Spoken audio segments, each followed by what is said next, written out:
latest Studs Up, brought to you by oddschecker and Skybet in the company of myself, Oli Bell, and my Studs Up strike partner, Charlie Austin, where each week we delve into the worlds of football and racing, building up to the Cheltenham Festival, which is just a few weeks away now. As always, later on in the programme, we'll be joined by a special guest, and we've got a cracker for you this week. But first, let's say a very warm hello to my Studs Up strike partner, Charlie Austin, who's banged in a winner once again. Well done, Chaz. Hello, mate. How are you? Good. What a brilliant result for QPR at home to Brentford, and you must be buzzing having netted the winner. Yeah, mate. Wednesday night is a local derby, big game for us, and look, we went one behind him for 30 minutes. We weren't at the races, but look, we got after him second half, and we deserved to come out on top. Again, got the winner, so it was a big moment for me again. Brentford are definitely in the hunt to win the league for automatic promotion. They always seemingly are. What did you make of them? Yeah, of course they're in the hunt for promotion. You'd expect that with the squad they've got and the job Thomas Frank's done. But for me, we see clips of them against Barnsley and see if we got after them and got stuck into them as such, then they may shy away from that term of football. They're good football inside, but you need players that can do the dirty side, as our guest will know when he comes on and speaks about the football side. But look, for me, I think they're one or two players short to get promoted, and that's just my honest opinion, even though they have got 24-goal Ivan Toney playing down the middle. Was he class? Well, class, yes, but he's a box man. When he's in that box and he comes alive, and it shows that yesterday on Wednesday night. So the free kick comes in, and he's first to react, helps it on his way, and it goes in. 24 goals with 19 games to go. I said to him after the game, I said, you got to be looking at 40. And he kind of laughed, but I know deep down as the striker that he will be looking at 40 goals. Well, loads to get through, as always, on Studs Up. We'll be turning our attentions to the latest football news, racing news as well. There is some brilliant racing to look forward to this weekend, so we'll be previewing that. We'll give you the Studs Up double, Charlie's rant. We'll have the Studs Up hat-trick, which will be hosted by Charlie and I, but will feature our special guest this week. So without further ado, let's say a very warm welcome to our Studs Up guest, a man that Jack Grealish described as his hero, Celtic and Aston Villa legend, 105-time international cap for Bulgaria. Hello to Stiliyan Petrov. Stan, thanks for joining us. How are things? Hello, guys. Oh, it's great. Obviously, it's great to see Charlie happy, playing again, scoring goals. This is what the strikers are all about. You know, you can see a very confident man. That's what he wanted to do all his career, scoring goals, and he's doing it again. And it's great to see. I haven't seen his goal yet, but I'll definitely upload it tonight. I'll tell you, it would have been a 1-yard tap-in, Stan. No, whoa. I'm just going to butt in here, chaps. Right place, right time, left foot caressed towards the goal, helped on by Rico Henry, deflection into the bottom corner. All it says, Austin 2, Brentford 1. Game over. Prolific. Love it. I'm putting the good form down to the Studs Up effect. Ever since the podcast happened, I think QPR have won 5 of their last 6, and they're flying at the moment. Confidence must be sky high. And it's great to see, as you say, a smile on your face. And one man who has got a smile on his face at the moment, Stan, is a man that I mentioned at the top there, who says that you're his hero, Jack Grealish. Do you remember playing with him in his younger days at Villa? Listen, I remember him very well. I had to run beside him. I had to kick him. I had to make sure that, you know, I get that ball off him. But I'm really happy, and I'm really delighted to see the way Jack Grealish has developed himself, not just as a footballer, but as an individual as well, becoming captain of Villa. But since the first day he joined us at the first team, we could see that he's got the ability to be something special, to develop, because it's important for a young boy to see if he can develop. Does he have a potential to be developed? And he has showed a huge amount of that. He came first day, he picked the ball, you drive, you take us 4 players on, you score a goal, we'll kick him, you'll go and get the ball again, and you're thinking, this is something special. But what I would mention, at that time, he had a very special coach. His name is Kevin McDonald. So every time he trains with the first team, he will always demand from Jack Grealish to come back to the under-21 or under-23 to make sure he learned his trade. He learned that to deserve to be in the first team, you have to work. You have to put more effort than anybody else. So I've definitely seen that. We've definitely seen his potential. We've definitely seen how special he is. But he have managed to do that himself by listening and learning and developing in the right way. So would you say that Jack Grealish is slightly, not necessarily now, but certainly in the earlier stages of his career, would be slightly misrepresented in terms of fan opinion, not necessarily Villa fan, but generally, because by the sounds of it, he's someone who puts in a lot of extra hours off the pitch. Would that be fair to say? Yeah, he does put a lot of effort off the pitch, on the pitch as well, because he knows that if he wants to be the best, if he wants to compete the best, if he wants to achieve everything that he wants to achieve, he has to change his way of thinking, way of preparation. He has definitely done that. I mean, I've managed to play with him. I've managed to be to have a great friendship as well, and I've seen how he works, how he adapted to the modern football.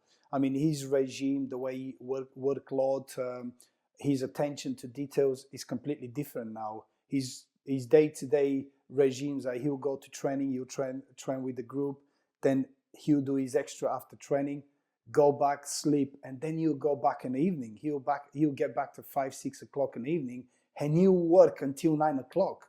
I mean, if you've seen pictures, if you've seen the development of Jack Grealish about 5 years ago to what is he now, he's built up, his upper body. I mean, he always had the strong legs, but now his balance, his power, he's quicker off the mark. So you can only achieve that if you do work, if you put extra effort, extra work. So he has definitely done that, and he's improving and developing in the right way.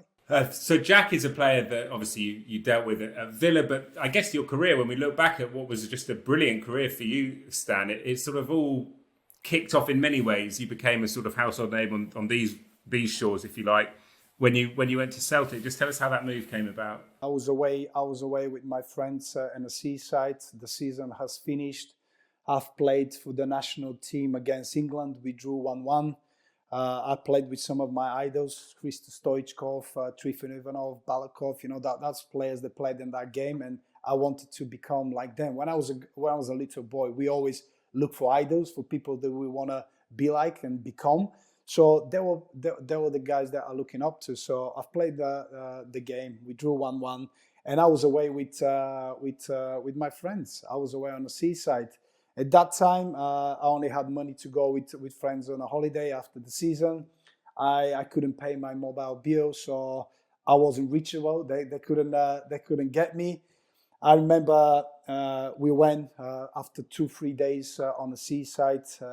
We were out, we were partying until early hours. We got back, we were sleeping. So the club tried to reach me. They tried to find me because they had a huge offer from Celtic. They couldn't find me for a day. They tried to call somebody else that I was with. So in a space of 1 week, they had to find me. They had to send a driver to pick me up from the seaside, take me to Sofia, and the next day I was flying to Glasgow with two pair of shirts and 1 pair of trousers. And they said to me, it will be a quick deal, medical, you go back home. 10 days later, I was still in Glasgow. I had to wash my stuff. I had to make sure that I'm still quite nice. If I signed, they had to take picture. So it was a great experience for me, guys. It happened very quickly. At that time, for me, it wasn't important about the money. For me, it was important to follow my dreams, to go and play, develop, become better player and individual as well. So that opportunity came, and as a young boy, I just grabbed it. I just grabbed it without thinking, what's the challenges, what's the culture, what I have to deal with. And I'm ready for it. I just went, I want to go. I would think about everything else after. I've got one big one for you, and Stan, if we're talking about you was just going to go and go, take it all on, heads on. Do you know what I mean? You was going to attack it. Did you speak a word of English? Not at all. Charlie, not at all. I couldn't speak the word of English, and sometimes we talk about people we surround ourselves. I remember the agent who done the deal. That's the time when actually the agents were coming up to that stage. You know, you have to have an agent to do a transfer. So he sent me on my own. That was my first trip alone. as an individual through the airports to Glasgow. I got lost in Zurich. I had to catch another plane, no word of English. I've landed. I walked through the doors and it was all the Scottish media waiting. I mean, young boy, international player coming out. I'm on my own, no word of English, no interpreter. That was me. And that time, I actually realized what I've done. What I've done How old were you? 19 years old. Wow. 19 years old. I had to go through a national service. So 6 months before that, I had to finish my national service. I just got back playing football. I didn't know anything about the culture, moving abroad on my own, only 19 years old. That was my next step. That was my next adventure. So I think I read a story actually. Didn't you, to improve your English, or perhaps I should say Scottish, didn't you work in a burger van to pick up on the language? How did that come about? I did. Well, listen, guys. When I read it, I thought it was utter nonsense. But go on. No, Stan, sorry. Oli, not only have you read it nonsense, one of Stan's former players messaged me in the week saying, can you ask, good one to mention, how he learned English, was it by a burger van? So I just never heard of it. I know everybody has their own special way of learning English language, but that's got to be a new one. It's an interesting one, Charlie. And like you say, everybody find different ways. At that time, and obviously with most of the clubs now, you have player liaisons. They sort everything for the players are looked after. At that time, there was not such a role. Celtic haven't had such a role. I was thrown to players. I mean, we had Mark Viduka, Eo Berkovic. We had all international, Paul Lambert. All international, Tom Boyd. I mean, they're all international players, all experienced players. So all of a sudden, a young boy coming through the ranks there. I wasn't prepared. I knew about the club. I didn't know about the culture. No family. No word of English. So people at that club we're hungry for success. We don't have time for you to adapt or show how good you are. You have to fit in. And I've experienced this very quickly. Obviously, John Barnes was the manager at that time, and Kenny Dalglish was involved as well. So they tried to have the success. I couldn't understand anything. I couldn't fit into that dressing room. I was going through a very difficult time. And it came a moment when I decided I had to change that. For me to do that, I had to learn the language. This is the priority. Why? Because I wanted to fit into the dressing room. Me and Charlie, we've been in a dressing room. If you don't get accepted in a dressing room, you're out of the door. Doesn't matter how good you are. You're out of the door. So for me, the priority is learn the language, fit into the environment, go and speak with the players, find out what they're about. So what I had to do is I had to do it on my own. So what I've done is cinema every single day. I had to go on the cinema. I'll finish training. I'll have for 2 hours sleep, and then I'll do 2 movies. By watching the movies, I'll watch it, and I'll just get a little phrase. It's like, "How are you?" I'll see how they reply, and the next day I will go and practice it. I'll go in the morning and, "How are you?" To certain player, and he'll say, "I'm fine. How are you?" So that's the conversation will start with me. So all of a sudden, the player was like, "Oh, he's making the effort. We would like to help." Imagine if it was Scarface that you'd watched and you come in, say hello to my little friend. They go, "What, you understand?" Oli, I'll tell you what there. Oli, I'll give you one there. For a 19-year-old man doing that shows why Stan went to have the career he has, and it's already demonstrating leadership qualities. Yeah, Me definitely. being in a dressing room as well as Stan, realised that the international players coming in, one, learn the language, so important. We can all speak football language, but you need to learn the language and to buy into what the culture is at the time at the football club. Yeah, and there's lots on that actually, which I'll get to in a moment. Because nowadays the game probably, you've mentioned there, Stan, so many Scottish internationals, so it's probably quite a heartbeat of Scottish players at Celtic. But now if you look in the Premier League squads, most of the team are made up by foreign players, not English players, predominantly. So that might have changed slightly, but I can't let you not tell the story about you flipping burgers, Stan. So once you've done the movies, how did you get to the burger van? Well, I became very friendly with one of the security guys in Scotland. Obviously, he realized that I'm struggling. Every time after the game, I wait for a taxi. So one day he just offered to take me back home. Obviously, he spoke with one of the assistant coaches, Tommy Burns, who's a huge Celtic man, and he said to him, "Oh, that would be really nice if you can take Stiliyan back home." So from that day, he realized that I'm struggling. He realized that I need help. So every morning he would drive. He would say, "From now on." So since that moment, he said, "From now on, I'll pick you up from in the morning. I'll take you to training. I'll come and pick you up, and I'll help you with the shopping and everything else." So he realized I don't understand a word of English. So we started step by step by learning how, if I get injured, what I need to understand, part of the body is what, how I need to explain it. So we started building up. His wife, himself, and his wife were running a burger van. So he noticed that we went for a meal, and I couldn't order. I didn't know what to say. I was just pointing. Because the worst sign, like, this is the best language we say. Yeah. But he said to him, "You know what is going to be really good for you? Obviously, we have a lot of clients coming through the burger van. They place an order, so you can understand how everything works." So I've seen some polite orders. I've seen some not polite orders as well.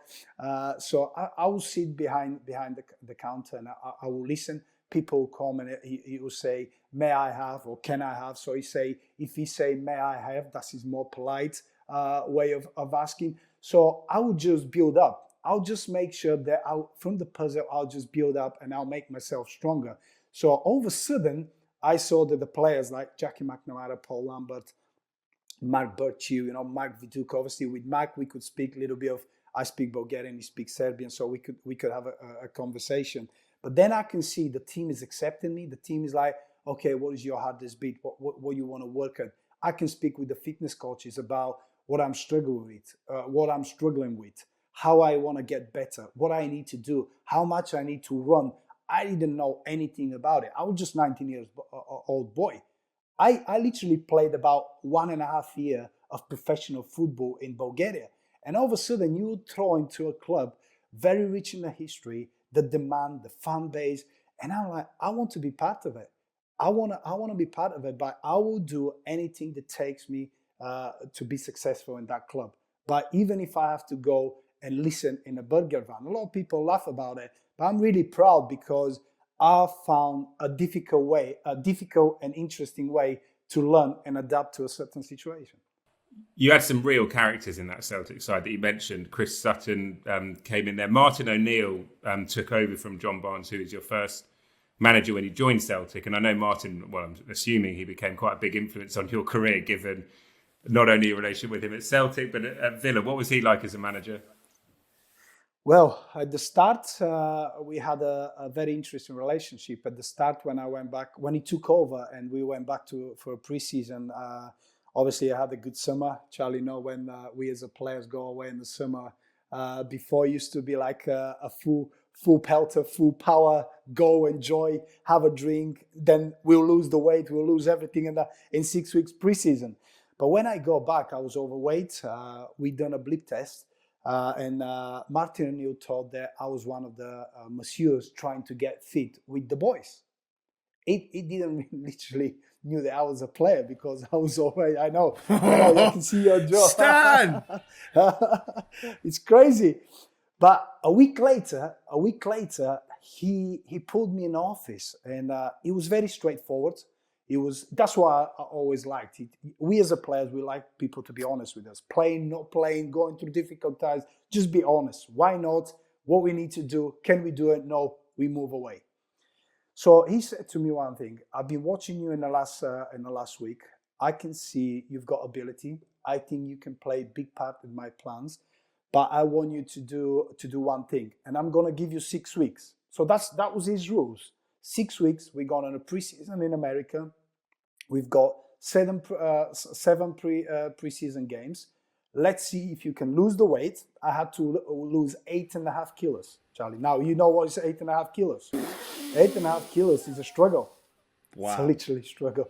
Wow. So we went to Florida. We were playing games. We were training. We were training once a week. I had to pull away the fitness coach. I had to pull away the physio. I had to make sure they put a plan for me. So when we go on a preseason, you train, and most of the boys will go and play golf. They'll go to different places. They'll do stuff. Not for me. I wasn't eating. I was eating literally dust, greens. That's me, because I had a target, and my target is to stay in a team, to make sure that the manager, Martin O'Neill, when these 6 weeks, finish, he will go, I'm happy with that. You staying, and I'm gonna give you a chance. So I had to work extra time. I have to do double sessions every day. I have to make sure I'm in an ice bath all the time, so I can't get any injuries. I get injuries, I'm gone. So 6 weeks after that, he looked at me. We went back, and the first thing he said to me, because I was on a very low wages, and this is another issue that I had to do, financial issues when I signed in. The first thing he did for me, he said, I'm happy with what you've done. I've seen your progress. I've seen the way you're working. I love it. First of all, I would like to offer you a new contract because you deserve better. Yes. And since that day, Charlie, you know how important is that? You've worked with some manager for a longer period of time. Since that day, I said to myself, I'm going to run through a brick wall for this man. Whatever he say, if he think that I'm bad, I'm good, I love the way you work. I just have to be honest, and I have to put the work. The sooner I do that, he'll come on me. And I think that's what you want as a player. You want a manager to reward you when you do well, and almost a manager to let you know when you haven't. So for him to come out and say that to you is one that you'd want to obviously run through a brick wall. And if we're going to talk about running through brick walls or attacking brick walls, do we need to talk about the Bobo Balde situation? How you heard about that one? Come on, Stan. We need to do our research when our guests come on. Where should I start, guys? In the dressing room, we always have disputes. We always had arguments. I think I've picked up the wrong guy. I remember. Just a bit. Yeah, just a bit. We were fighting for the title. When you're a Celtic, you fight for the title all the time. We had three games to go. I think we beat Rangers away at Ibrox 2-0. So we went five points ahead, 3 games to go. So the next home game we were playing against Hibernian at home. I remember we were leading the game, and Bobo made 2 mistakes for the goals. So on the pitch, I was giving him, Bobo, we've told you, play it safe, get the ball out the pitch. It's a big game for us. And he was just, Bobo was looking at us, he wasn't saying anything. So the game finished, I'm going back in first. I'm screwing. I don't like to lose. I'm a bad loser. I respect it, but I'm really, really bad loser. So I'm boiling. I'm literally burning inside out. Bobo is walking in, and I'm going for him. I'm like, Bobo, I've told you, it's embarrassing. You should know better. We've been in this situation. Just concentration. He goes, Stan, shut up. And I kept going. And he's getting more aggressive, and I kept going. So I stop, Bobo calms down, Neil Lennon walks in. He goes, for fuck's sake, Bobo. That was it. He just stood up, and I could see him just going for me. So the time I seen Jim Henry, who's quite a fitness guy who wanted to stop Bobo, John Robertson, they tried to stop him. He just threw them over the massage beds. Now he's coming closer. Chris Sutton, like he always said, he tried to protect me. He didn't try to protect me. He's hidden himself in the locker. Alan Thompson tried to protect. He opened one of the side of his locker. Bobo just pushed Tomo inside his locker.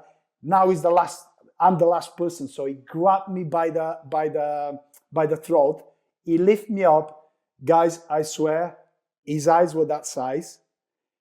I could see I'm dying here. I'm just gonna go for it. I don't see. And all of a sudden, he just realized, and he dropped me.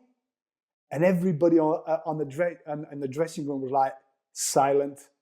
He just ran and he just went with his kid inside the sauna. So I was in shock. I was like, oh my God, what happened? Sounds utterly terrifying. The boys were like looking at me, looking at the manager not saying a word. And it was a huge silence. So I kind of escaped that one. On the next day, this is what teams and dressing room is about. We were very strong individuals, strong characters. We wanted to win. And the next day, we shake up hands. We straighten things up. Everything was forgotten. But at that moment, guys, I thought I was gone. But I think that's a sign. That's a sign of a good dressing room, though, Oli. Next day, shaking the hands and like that. Of course. Have you ever had a scrap in the dressing room, Chaz, with someone that ultimately was in a different league and weight category to you? No, I've been quite fortunate. My vocals have kind of been I've gone with that one. The vocals been quite loud. I've picked my my sparring partners. That's why I've got you opposite me. I've picked my sparring partners very good, mate. Light for light. No, mate. It happens heat of the moment, don't it? I'll tell you what, the closest I see, we played Chelsea for Saints and got beat 3-2. Mark Hughes was the manager and Sofiane Boufal didn't come on, and we got beat. Everyone was fuming, and he was like stroping around because he obviously sulking because he never come on. Mark Hughes was raging, mate. I promise you. I thought he was gonna knock him out. He had like a cup of water or a cup of tea in his hand, and he just kind of gritted you and said, "Don't. Why are you like sulking?" He launched a tea on his thingy. Didn't even give a talk after the game. Just stormed out. Mad, that was the closest. About one thing, I'll just going forward, Stan, for you on your career. Obviously, when you was at Celtic, then you went to Aston Villa. Was it you've gone from Celtic to winning trophies and fighting for the top end of the Scottish League, then to come into Aston Villa? Did you find their mentality of Aston Villa to not win trophies, but to compete as high as they could in the Premier League? What was the difference that you found being at Aston Villa to Celtic? You know what? For me to moving to Villa, Martin O'Neill played a huge part because I was on the way to sign for Portsmouth with Harry Redknapp, and the move was switched to Villa in the space of a few hours. Obviously, they decided to up the bid and give better opportunity for me. Obviously, I've worked with Martin O'Neill. He said to me one thing: there's going to be a little bit longer process, but if I trust him like I've trusted him at Celtic, he'll make sure he'll bring that winning mentality against. What I was really struggling with Charlie when I came to Villa, when I signed for Villa, is sometimes when I was playing for Celtic, we couldn't afford. If we draw a game, if we drop a point, that means that you lose the league. That's it. You know that's the happening. So when I came here, it was really difficult for me to understand. Players will go away and they'll come out with the point and they go, "Oh, that's a good point." For me, it was like, no, that's not a good point. We'll draw 2-3 games and say, "Oh, we haven't lost the game. It's good." So for me, it was to understand that, how that worked. It was really strange for me. But you know what? Martin O'Neill started doing little changes. He started bringing different players, different characters, people they want to achieve, grown minds that, you know what, they've been to better clubs. I mean, he brought John Carew. John Carew was, playing European Champions League finals, European finals. He was successful with Valencia. So he was that type of character. I mean, Ashley Young, you've got Stuart Downing. Obviously, you had Gareth Barry at that time there. So you can see he's building up. He's building up with the characters that you want to have a success. So he sold me the project. He said to me, "Go on, Charlie, you have a question before I continue?" So what I want to say is that he sold me that what he wants to do. I want to bring a success. If you look at it, we played a couple of times against each other. We had a very difficult team to beat. We had the great characters, we had winners, we had people that demand from each other. So we went to we couldn't win the final, but I thought we were very unlucky. We've been to the semi-final. So we finished top 6 and 3 years in a row. So you can see the mentality was changing, and I was part of that mentality. And he wanted me to be the part of that mentality because I had that mentality as well. So that was the only downfall, and that's why I couldn't understand players will agree with that much rather than go for the big targets. I think, Stan, if we're talking about projects, and Martin O'Neill sold you the Villa project and you trusted that, you named players like you did, but you named John Carew. I mean, you've gone on and he come in. What have I got here? One memorable Villa was when John Carew was caught in a strip club in the morning in the UEFA Cup game against Ajax. What are you thinking? Like, what are you as a pro? What are you thinking as a teammate? And are you thinking, John, you could have waited 24 hours and took me with you? Listen, John was a different person. John was man on his own. John would live his life by the way he thinks is right for him. I can't fault him for him because a huge part of my captaincy was when John was there. What you have to realize, and probably you've come across a lot of these players, some people will live their life in a different way. But it's about how you're going to make them succeed as a team and how they're going to progress as a team on Saturday. That's what it's all about. Coaches, players, we live for Saturday. This is what it's all about. Results, achievements. So we knew that John would travel, he would do his own thing. But going back to the story you're talking about with John is actually the previous day, the night before, he told us that he's not well. So we didn't know the full story. So obviously, Gaffer knew about the full story. They didn't disclose to any of us.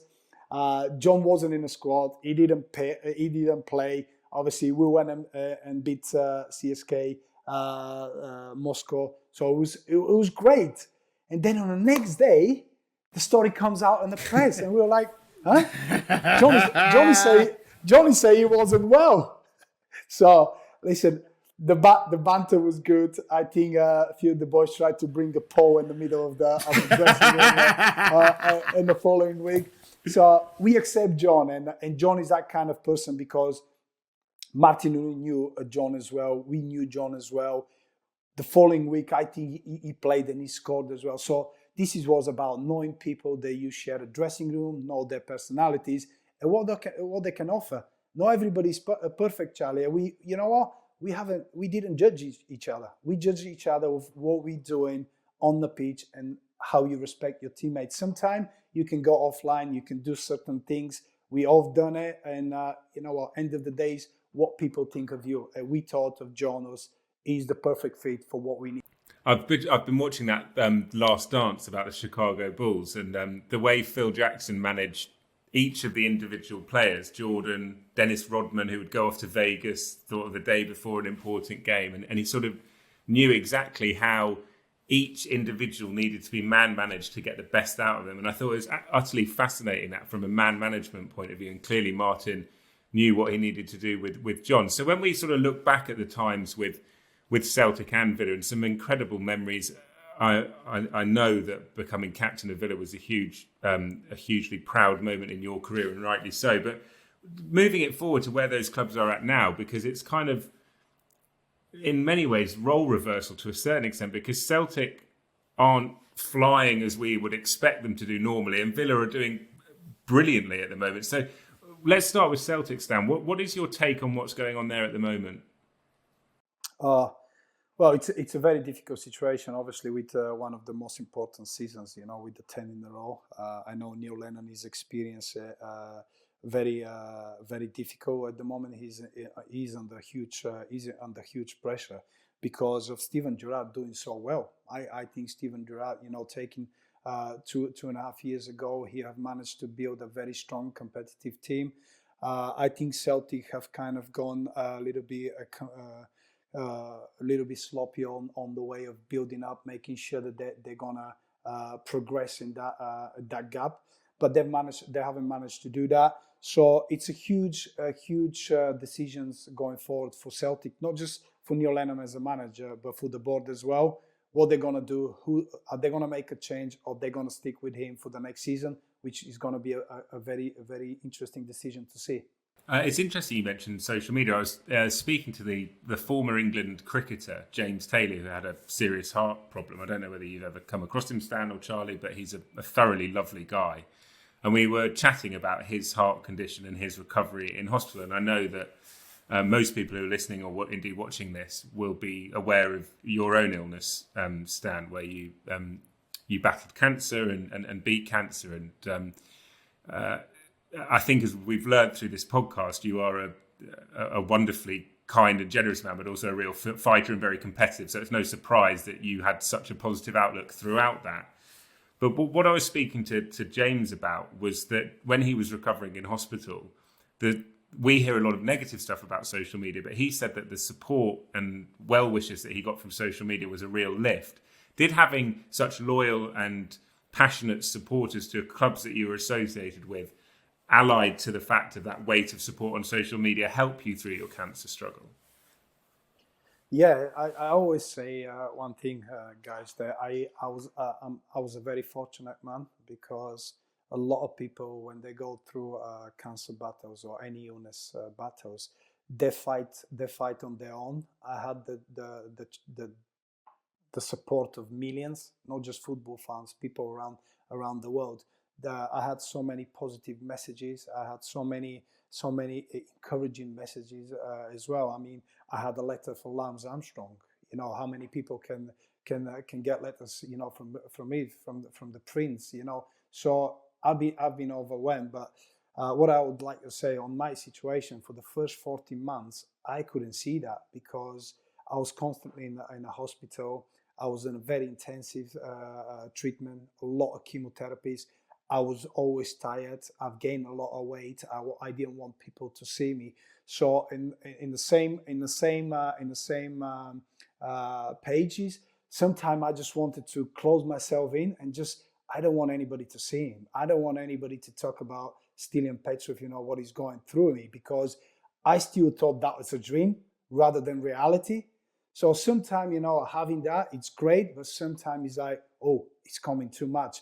But at the end, when I went through it and I've realized that how important that was for me, now I encourage others to be supported, and I'm trying to support others as well. And as we know, it's an awful illness. It affects pretty much everyone at some point of their life, be it directly or indirectly, will be affected by cancer. And there'll be lots of people listening and watching this that maybe are struggling themselves, or indeed know someone who is going through it. So without dwelling on it too much, because there's so much more I want to talk to you about your life about, and it certainly doesn't define you, but what would your message be to people who are experiencing something similar to what you went through?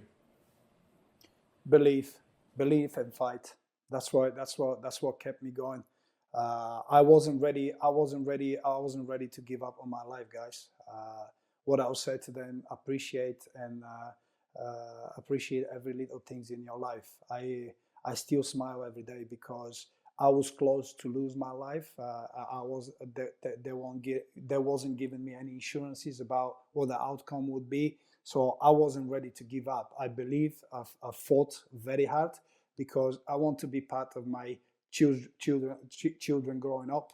My wife, I wanted to be part of that life, because I wasn't ready to give up. So believe and fight. That's what you have to do. And while you're doing that, enjoy every single moment. I mean, the football was taken away from me. Now, when we started the podcast, you know, seeing Charlie talking with such an enthusiasm and smile and relief, you know, makes me happy, because it was taken away from me, and I miss it until today. You know, I will always miss it. This was my purpose, and you know what? It's great to see players talking about with such a relief and excitement about football. But for me, now is I can cherish what I've done before and what I've been through.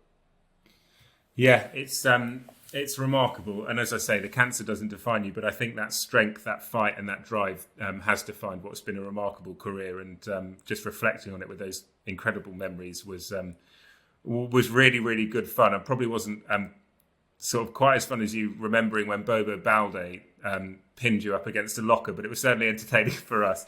We're going to move on to the racing section of Studs Up now, though, because this is a big part of what we do, and we're building up to the Cheltenham Festival. And Chaz, I've got to say, there is some unbelievable racing coming up this weekend. Right, massive. And you think, do you know what I'm really pleased about? Obviously, last weekend wasn't the best racing, but we've managed to keep the Newbury card. We've moved it to Sunday, which is very important because, like I say, that gives us like a step to Cheltenham. But we got the Ascot Chase on Saturday, which is a big meeting there, which we're looking forward to. Surname can he go and do his stuff? Because look, I think it all leads to where every owner, hopefully, fingers crossed, can get to. But do you know what I mean? Every owner wants their horse to run at Cheltenham and be part of the big meeting. So I'm glad we've got the final stepping stone as such to the meeting. Yeah, that's a good way of putting it as well, because it is for these horses the last chance to run and sort of get fit, if you like, or prepare themselves for the sort of cup final, if you like, which is Cheltenham Festival. When you look at the horses that are running this weekend, I mean, it is just a feast for racing fans, because not only have you got Clanders Oboe, Surname, as Charlie mentioned, Goshen in the Kingwell Hurdle at Wincanton. You've also got the very competitive Betfair Hurdle, which is a hugely competitive handicap. And then, as well as that, on Sunday, you've got the dual Grand National winner, Tiger Roll, who's back in the Boyne Hurdle, a race he won at 25 to 1 a couple of years ago. The weights for the Grand Nationals came out earlier in the week, and that's when each horse is allocated a certain weight that they carry in the race, technically to make it a level playing field. That's the hope of the handicapper. And Tiger Roll is back on the path to make history. And it just in terms of, what do you reckon it would do for the sport, Charlie, if Tiger Roll was to win a third Grand National? It's people's horse. It's the people's horse, as it's well documented. Just a quick, I'm not going away from Tiger Roll, but Albon Photo wins 3 Gold Cups. Does that get the same amount as exposure as what Tiger Roll would to win 3 Nationals? No, exactly. Do you know what I mean? So for me, I'd love to see him run. I'd love to see him take his chance and go on and win. And I think the whole country, the whole nation, everyone that looking on to the Grand National would love him to run. Do you know what I mean? And look, Michael O'Leary, by any chance you are listening to this, let him run. Let him run, please. Yeah, we hope he runs. We'll see him on Sunday in the Boyne Hurdle. But as we say, there's some terrific racing to look forward to. I'll ask you in more detail about some of the horses we'll see this weekend, Chaz, in a moment. But Stan, was racing a thing at all growing up in Bulgaria? Was it something you were aware of? No, not at all. Not at all. I've seen some friends been interesting about the horse racing, but I haven't since. But when I moved to UK, then I really realized how big is it. I've been to Chester races. I've really enjoyed it. The atmosphere, the build up. I've put cap. I'm not a big gambling man. I've put couple of bets, and I'll tell you what. I wanted to be smart. Everybody's saying, "Oh, this is the favorite. This is win," and I'm going, "No. I'm going to go for this one." I'll tell you what. Not even close. Not even close. Stick with the experts, Stan. Yes, but Cheltenham, you know, it's. I love watching it. I've got a lot of friends who goes and they experience the atmosphere, the races. I've never been to it. And I would like to go. I hope that soon we can go back to some kind of normality, and then they'll allow people to go and watch it again. I'll definitely want to experience it one day, but I always want to be part of it. But I definitely pay attention to it on a TV. And I think it's a fantastic day out. And Stan, you mentioned your time going to Chester races, which is Oli, are you allowed to drink on those races? At Chester? Anyway. Yeah. I wasn't drinking last time. Are you allowed to? Yeah, you can have a drink there if you want, Stan. We'll buy you a drink as a thank you for doing this. Yeah, no, you can, yeah. Obviously, all drinking in moderation to anyone going racing, please, and drink responsibly. But, yeah, no, you can. It's one of the things about going races, though, isn't it? I'm sure when you were at the races, you would have seen people enjoying the drinks, dressing up, the social occasion. And actually, Charlie, this week, We heard that Chester are planning for the May meeting to have 5,000 racegoers who will be tested on the day, etc. And hopefully it can be a way of getting fans back coming racing. I'll tell you what, mate, it is so good to see a racecourse getting on the front foot and saying, right, we're going to make our meeting, our signature meeting is what it is for the year, happen. This is how we're going to do it, and this is the way. And they're already putting the 1, 2, 3, 4 steps forward in what they're going to do. They're going to fund the COVID testing. 5,000 spectators in throughout the day. It was 3-4 days. Listen, it's great. It's great to see them grabbing the bull by the horns as such and showing other courses what and the way to do it, I guess. I like Chester on a personal note. I had a winner there. Another bat one. Beat Michael Owen's horse there. It was fantastic for me. So roll on. Lucky you, Charlie. You needed a bit of Charlie's luck, Stan. Chester's a great course. It's some atmosphere there as well. Yeah, exactly. Do you know what? In all serious, it is great to see that they are showing a bit of initiative, and they're going to say, right, this is what we're going to do, and if we're going to look to get 5,000 people in, we are going to look to COVID test the spectators come in. We are going to stagger the times that they can come. But look, we want spectators here for Chester Racecourse. Yeah, they're a very proactive course, and they've shown that once again. And fingers crossed we can get racegoers back, because we really, really miss the racegoers and the owners, etc. And it's just not quite well. Of course, it's not the same without them. So, as I say, fingers crossed that can happen. Stan, in a few moments' time, well, towards the end of the podcast, I'm going to ask you for your Cheltenham anti-post selection to join the Studs Up stable for that. So get your thinking caps on. I know you've been doing your research on who you think will win the Gold Cup. I think is the race we're going to get a winner from you on. So we'll ask you that in a moment. But let's just go through some of these horses, Chaz, on this weekend, because it is a belter. I think the general theme for this weekend is horses on sort of redemption missions, because you've got Goshen, who was well beaten last time. Surname pulled up last time. Clandezobo beaten in his race, the King George. Lost in Translation, looking to get his career back on track. Champ we haven't seen for ages. So there's loads of question marks, which is why this is such a fascinating weekend of racing ahead of Cheltenham. Surname, is he the real deal in your opinion, Chaz? Going off his last run at Kempton, it happens. It happens. Going on his one before the Charlie Hall, mate. Let me tell you, he put all critics to bed. I watched it. The way Harry Cobden just cruised him into the race and almost took the mickey to win the race was brilliant. I think he'll take all the beating, and rightly so, because for him to now, like I said, Ollie, it's the stepping stone to go to the next place, which is Cheltenham, and I think he'll do that coming this weekend. Yeah, I think he's going to take a world of beating. That Denman Chase. On Sunday, you've got Clandezobo. The Game Spirit, you've got Champ. But Clandezobo is taking on Lost in Translation in the Denman Chase. And then you've got the Bet for Hurdle as well. Just on Goshen, because he's a horse I really, really like. And actually, we'll get to it in the Studs Up Double. But he had what's called cardiac arrhythmia or atrial fibrillation, I think it is, which is where he has an irregular heartbeat in the run. And weirdly, it's happened to quite a lot of good horses through their careers. Sprinter Sacra had it. So that was the excuse for his poor showing last time out. There was a statistic that I read a few years ago, which is really interesting, I think. But horses who have that, and normally you hear of the high-profile horses that have it, but it's relatively common for horses to have it. But horses that have that always have, as a general rule, a good record next time out. It doesn't seem to hinder them in any way. And you think about that as a concept, it would be slightly, put a few people off. But I wouldn't let it put people off. The statistics show that atrial fibrillation is not a stopper for horses moving forward. So I think we'll see the real Goshen this weekend. And on his day, he is electric, that horse. So I'm hoping he can get his career back on track. So that's coming up this weekend. We'll get your thoughts as well in the Studs Up Double a bit later on. We need to have a winner in that, Chaz. Oh, mate, we're having a stinker, aren't we? This weekend, it's going to turn. I promise everyone. We'll get your thoughts on that in a moment. We'll get Stan's Cheltenham anti-post selection. We'll talk all the latest football news. But that's half time, and that means that next up, the other side of the ref's whistle, is Charlie's rant. Chaz, what have you got for us then this week?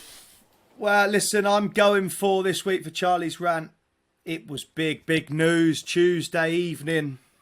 The referee, Darren Drysdale, reaction to Mr. Judge's dive in the box as such. Listen, it got caught in the heat of the moment. Let's not blow it out of proportion. Yes, he's been set aside for the weekend and he's been told to have the weekend off or whatever. But don't punish the man. It happens. It's like two footballers having a Barney on the pitch. As soon as you come across that white line, it's forgotten. What they probably should have done, and both team, the Ipswich and the Referee Association, should have got them together after the game, shook hands, took a photo. Look, what happens on the pitch stays on the pitch. You know you can't do that, but let's move on from the situation. Yeah, and even Alan Judge said he didn't want anything to come of it. He said once the game was done, that was it, forgotten about. Yeah, exactly, because when you're on the pitch, it happens. Raw emotion. Again, it goes on about anything. It's the way it's raw emotion. Get caught in the heat of the moment. But I've heard a lot of things, a lot of different sides of the argument. I've heard that argument. I've heard people say that refs shouldn't behave like that. Then I've heard people say that players need to watch how they behave with referees. Exactly. Here you go. Ollie, way refs shouldn't behave like that, no problem. The refs get serious amount of stick. I am a player. But give us an insight into it then. How bad is it? How bad is the abuse that referees get on the pitch week in, week out? You're there, you see it. Is it bad? Mate, of course it is. They get absolutely pelters. Pelters. Bad but decision. But that's not right, is it? No, of course it's not. But you get caught up in the heat of the moment. You don't know me. Listen, there is a line. You obviously can't cross it. And I totally get that. And he may have crossed it. But look, he's coming back. Just don't punish him for it. Don't overly punish it for it. I'm going to the referee Wednesday night. So it's never a foul ref. You're having one. He goes, here, Chaz, gives me the whistle. Going, do you want to ref the match? I'm thinking, absolutely no chance. No chance. They get pelters. Stan, you'll know. You will know yourself. Referees get pelters. And they do a very good job, right, for what they can do. But I don't feel he should be punished too much. I feel like we should brush this thing under the carpet, bring him back next week and move on. You know what? I've actually enjoyed it. I actually thought it's a bit, what happened is player and the referee. I know people talking about, you know what? We get judged all the time now. Everybody have opinion. Everybody say I kind of enjoyed it. I kind of thought you know what? This is entertainment. And like you say, we had problems in the dressing room, on the pitch, as a players, as a referee. You go, you shake yourself. But what I would say, is it good for the player to come up with? By the way, there's no hard feelings from me. It happened, it's gone, shake it. You judge, I know people say you judge by how you present yourself, and the referee been doing well. He's done something that, people looked at it and they try to judge him for that. Just give him a chance. Just give him a chance. We're going to move on here on Studs Up because it's time for our weekly Studs Up hat trick, which is a quick fire round, Stan. So I want you to answer these 3 questions and complete the hat trick that we ask our guests each week. Jack Cork started it off last week. He was brilliant, and now that's why I was trying to crank the pressure up there. Yeah, now it's your turn, Stan. Biggest influence on your career? Who was it? My dad. And why? Yes. Because he pushed me to become who I am. He was one of the old-fashioned dads. He will pay attention to every single detail for me. He will take me to training. He will watch me to training. He will analyze the training. He will go to every game. He will watch the game. He will analyze. I was tired getting in that car. If I don't do well, if he realizes that I'm switched off, he will make me walk back home from training. And he will drive behind me to show me that I've done something wrong. So in my head, I'll always analyze. I'll always try to make myself better. So the man who pushed me to be who I am, it was my dad, because he wanted me be a good person first, respectful, and then become a different individual, strong individual. So I'll say my dad. What about the best player you've either played with or against? Who would it be? The best player I played with will be Henrik Larsson. I mean, another striker, Charlie. He was a complete player. I had the pleasure to play with him for 6.5 years. He taught me so much. I saw a person who worked and was striving to have a success. He was on a different level. So I will pick Henrik Larsson. The player who I played against, I will pick 2. And I'll pick 2 because I could never get closer than. Obviously, I marked Ronaldinho. I marked a lot of players. It was 2 players. That's Aymar and Riquelme. This is the two players that I couldn't get near them. I've studied them. I tried to kick them. I couldn't even go near to kick them. They were always ahead of me. So if I have to pick one, I'll pick two, Aima and Riquelme. One played for Villarreal and the other one played for Valencia. I mean, Charlie, you know them. Until today, I could never go beside them. They were the two players that I will pick, the hardest one I've played against. And finally, to complete the hat trick, bang this one in. What was the most embarrassing moment that's happened to you in your football career? Oh, wow. Bobo Balde. Yeah. No. I'll tell you the embarrassing moment. We parked our cars in a Villa Park, and we went on an away game, guys. So we played the game. We travel, we stay overnight, we play the game, we come back, and then I'm looking. Listen, guys, I'm looking for my keys. Car keys. I can't find them. Then one of the boys say, Stan, your car is running. And I went, huh? I went to the car. Guys, for nearly 40 hours, my car was running on the car park without me even noticing I don't have the keys. All the boys were like, oh my God, Stan, what is that? And I'm like, guys, I didn't even notice it. So I left the car with the keys running on the car park, went to the game, played the game, and come back. There you go. Guys. I love it. Charlie, have you done that before? No, Stan. I have There not you go. done that. He's got a driver, Stan. You've heard one now. Yeah, I love it. You're a Oli Bell. That is the Studs Up hat trick. Thank you very much to you, Stan, for that. Let's talk about some football news, though, with you, Charlie and Stan. Champions League returned. Stan, just how good is Kylian Mbappe in your opinion? He's been exceptional for the last couple of years. I mean, his pace, his dynamic, his mobility. He will give anything different dimension. I love watching him. I think now when he pick, if you remember when Ronaldo and Messi were that pick, when they picked the ball, everybody was like on their feet. That's how I am with Mbappe at the moment. Every time he pick the ball, he just go. He makes something happen. I mean, his goals as well, his pace, his awareness. I love watching him. But you know what, guys? I was really, really disappointed about seeing Messi not playing with a smile on his face. He's been like that all year, though, hasn't he? He clearly doesn't want to be there. I'm a huge fan. I love him. I know that he's been going through difficult times, but moving from Mbappe to another one who's been exceptional for years, he's really disappointed to see that he's not have the smile on his face. And I think we lose as a football fans and football people that we know the game. I think we lose of seeing Messi smiling and producing magic.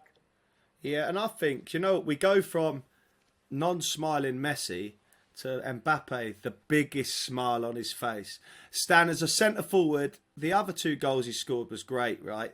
But his first one, what I liked about it was the first touch was there, that was a bit off, but his second was so sharp to create that half a yard and bang, so quick. I always just you see the top players and they always try and get half a yard, and look, he does that inside the Nou Camp. Bosh, wallop. He was on fire the other night. And another player, sorry Stan, carry on. But you know players like Mbappe, because he's so quick, he's so sharp. Every time we play against players like that, you always stay off. You wouldn't like to touch him. You wouldn't like to tackle him because he's so quick off the mark.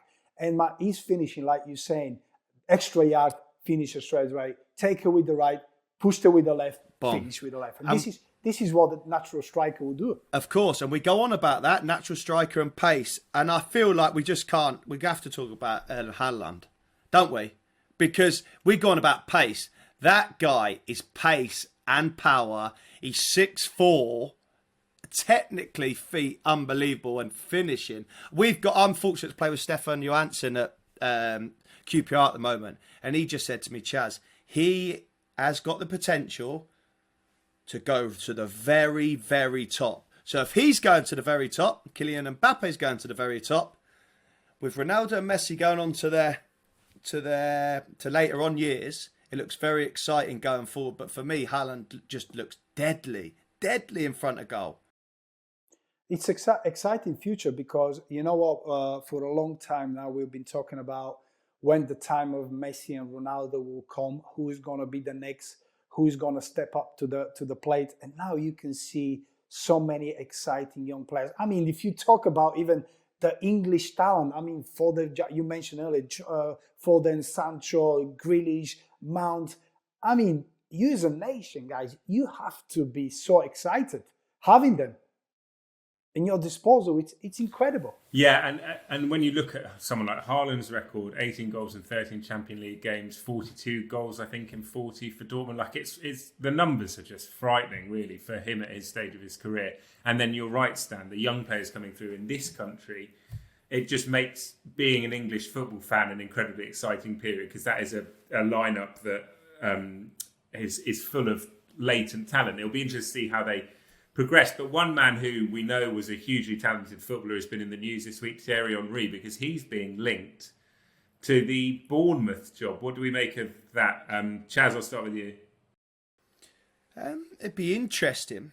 He's done his trade as such. He was at Arsenal under 18s, and then obviously he's gone to Belgium and followed with Martinez. And then he's gone to Montreal and done a good job. Maybe he wants to come back because he knows the English leagues are where it's at. He wants to go to Bournemouth and do the job if it comes up for him. Do I think he'll understand the Championship?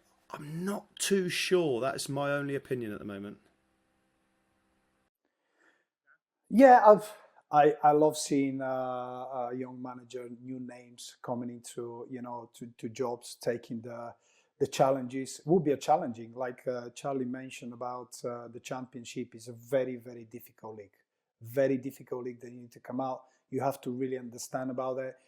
As Thierry Henry, he will have a huge expectation. He will be asking for promotion. That's what he's going to be, attitude he will be. But I'd love to see it. I think people should be given a chance. Why not? You just gain experience. You get better by working and taking the challenges. It may work for him. We know all the best. I think he will work because he don't have that mentality, winning mentality that can take Bournemouth to the next level. Is management something that you've thought about or something you want to do, Stan? Yeah, I'd love to do it. I'd love to do it at some stage. I had quite a few offers from different parts of the world. I had a couple from England as well in the lower leagues. It's something that I didn't think was right at that moment, and I didn't think it could work for me. So I've definitely had that tension. I'm definitely looking to explore that because it is the closest thing. When we retire, is the closest thing you get to playing, being on the pitch, being around the dressing room, excitement. This is what we like to do. And I'd like to experience it. I did have the opportunity. I just haven't found the one that it could work because for me it's very important. But you feel like the time is right now to explore that opportunity. And what style of manager do you want to be? Do you think you'd be? Well, I need to get Charlie first because I need goals and he'll definitely score goals. No. I will be attacking minded manager, well prepared, nicely regrouped off the ball. So I'm looking to play football that can excite not just the fan but the players as well. Because I've worked with a lot of managers who come up with a very negative peace of mind, and you lose the faith of it. I think you have to be open, you have to be attractive, you have to make sure that the players like the way you want to work, and they understand the way you want to work as well. I have no doubt just from talking, not that I would ever know what it takes to be a good football manager, but I have no doubt just from talking to you, Stan, that you've got absolutely every attribute needed to be a success, not only in what you do on the pitch, but also the way you deal with people and players. And that's been taught to you by your father, the biggest influence on your career, but also other great coaches that you've worked under, the likes of Martin O'Neill, etc. So, look, if that is on the horizon in the very near future, on behalf of all of us on Studs Up, we wish you the best of luck with that, and keep us posted. And we'll bring you to Cheltenham when we're allowed, and we'll come and cheer you on at a game that you're managing, if that's all right with you. We'll have a fair swap. Yes, Stan. Love it, guys. Love it. Thank you. Now, Stan, tell us, away from that, we've also got a big match for you. I was going to ask Stan a question about your big match of the weekend. Charlie, what's your weekend plans looking like? Keep the good form rolling on for QPR? Yeah, we've got Bournemouth at home. Another big game. Listen, we've just got to keep the ball rolling and try and keep this momentum ticking over. Like I say, 6 games, 5 wins, 1 game at a time. That's all we can do. And enjoy the moment, because that's what we're in at the moment. We're in a good reign of form, and long may it continue, pal. Right, we have, as always, a Studs Up double for you. So back to the racing we go, and the Studs Up double we've hit the crossbar, I think it's fair to say. We've had a couple of winners each, I think, but never landed the double. And this weekend, Chaz, what are you going for your leg of the double? Right, the 225 at Ascot. I'm going for the Kim Bailey, ridden by David Bass, New Tide. I recently heard an interview after saying this was double after they had a winner in the week, saying it was double entered and they'll pick the best race for it. So look, I'm going for it. That's the horse I'm going for because he's an informed trainer. Did you have a winner early on in the week? I did, yeah. I have about one hair of the horse called Two for Gold that won at Warwick, trained by Kim Bailey, ridden by David Bass, the combination of your selection there, Chaz. And they've had another winner today on Thursday. We record this. They are absolutely flying, that team. They've had a phenomenal year. So you've got the informed combination. And just on Two for Gold, the horse that I'm involved with, he's going to head to the Topham at Aintree in a few weeks' time. He's going to miss Cheltenham, and he'll head to the Topham over the national fences. So there is no, Chaz, there's no feeling quite like having a winner as an owner. It's just the most incredible buzz, and that was a thrill to watch that on Monday. So New Tide for Chaz. That's coming up at Ascot. I'm going to go for Goshen in the Kingwell Hurdle. I'm going to take a chance that he's back to his best, and hope that the issues that he's encountered this season have been overcome. The statistics, as I say, for horses that have that heart issue that he experienced last time out, they seem to be pretty favourable. So put that behind him. And I think we'll see the brilliant Goshen at his very best on Saturday. So that is a Studs Up double. You can find mine and Charlie's racing selections for this weekend on Sky Bet. Just head to the specials tab in the horse racing markets and you'll see it under the Studs Up double. Given the prices that they are, you can go win, you can go each way, whatever tickles your fancy. But let's hope we can get 2 in the back of the net this weekend.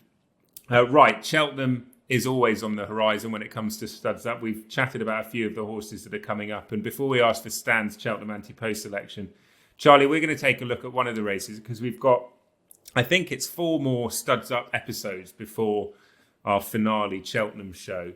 And so let's take a look at 4 of the championship races. We'll do 1 each week. And this week, if we have a look at the big race on day 1, the Champion Hurdle, it looks to be between 2 mares in that race. Honeysuckle, the Irish champion, and Epatante, the reigning champion at Cheltenham, who has to put behind her what many would say was a disappointing performance at Kempton over Christmas. How do you see that matchup going? Who would you rather be on going to Cheltenham?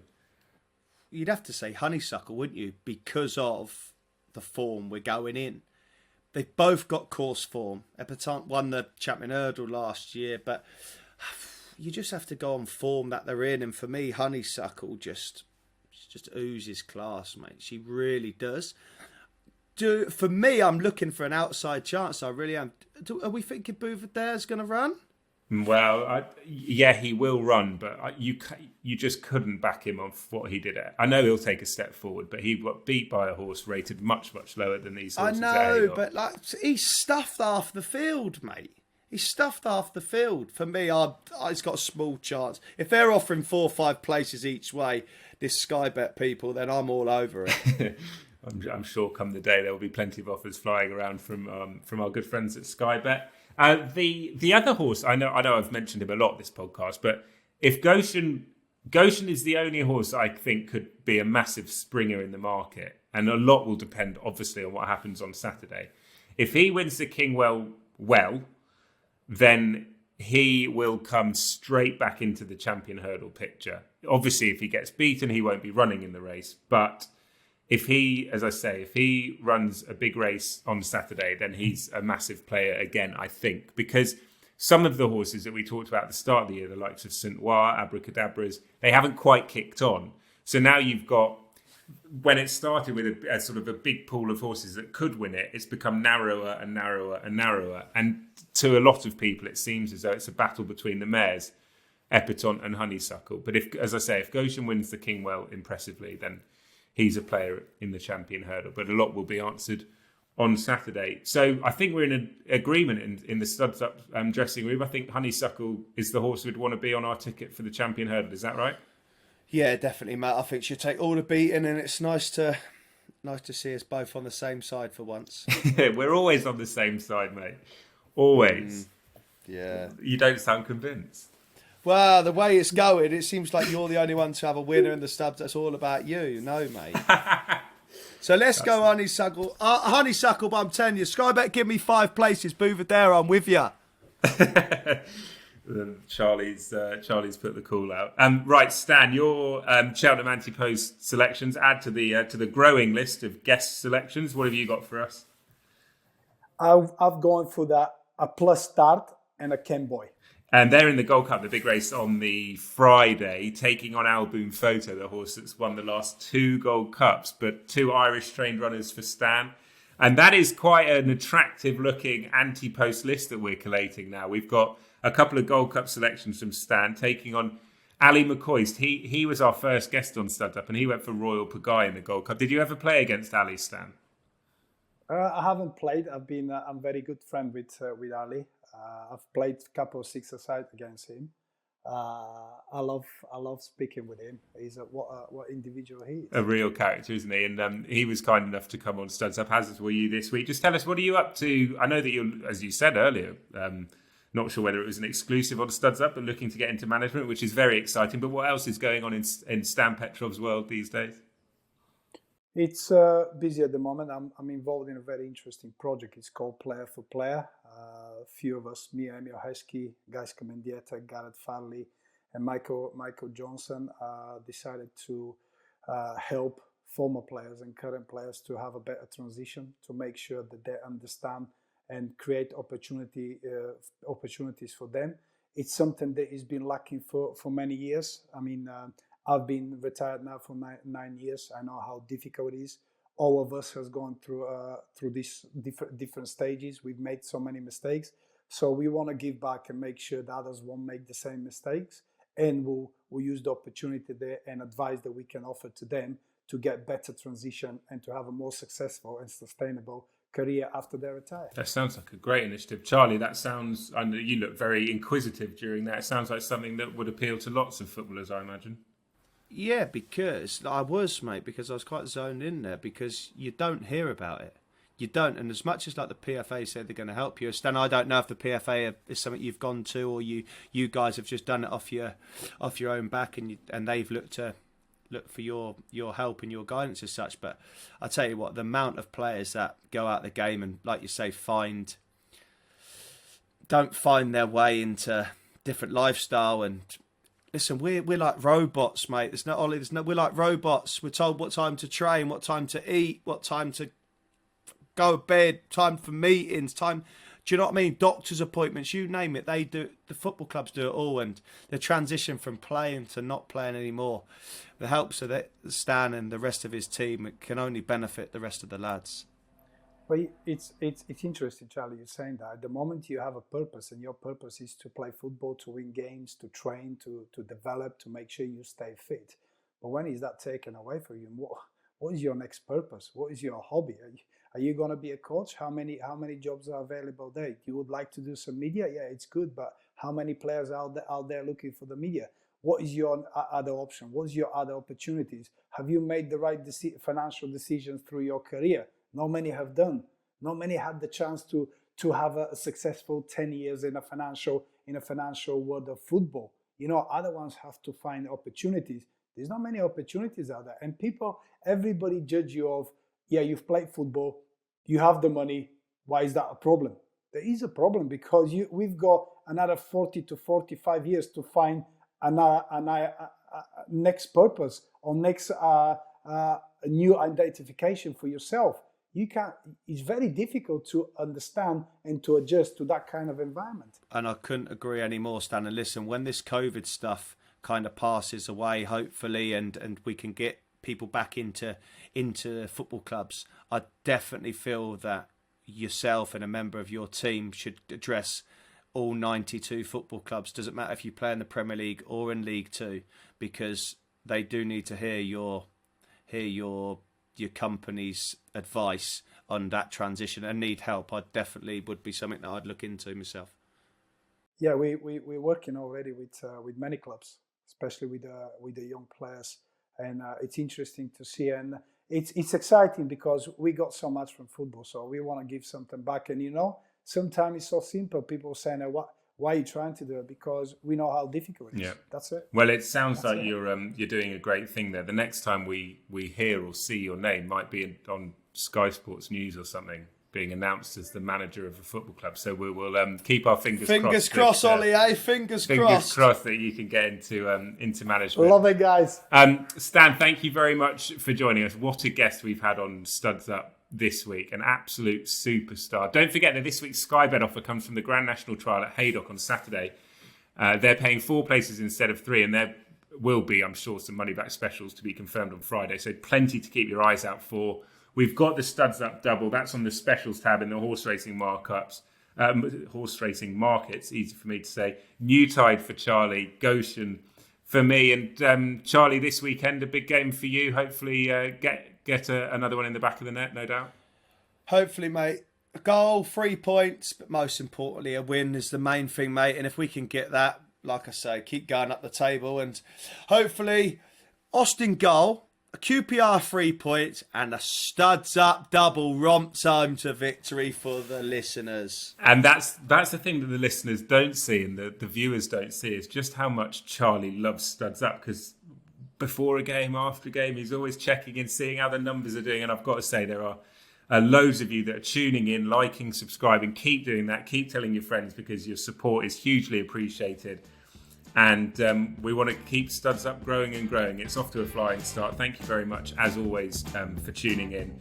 And this has been brought to you by oddschecker and Sky Bet. Thank you to Stiliyan Petrov. Thank you to Charlie Austin. And thank you to you, as I say, for tuning in. We'll see you next time.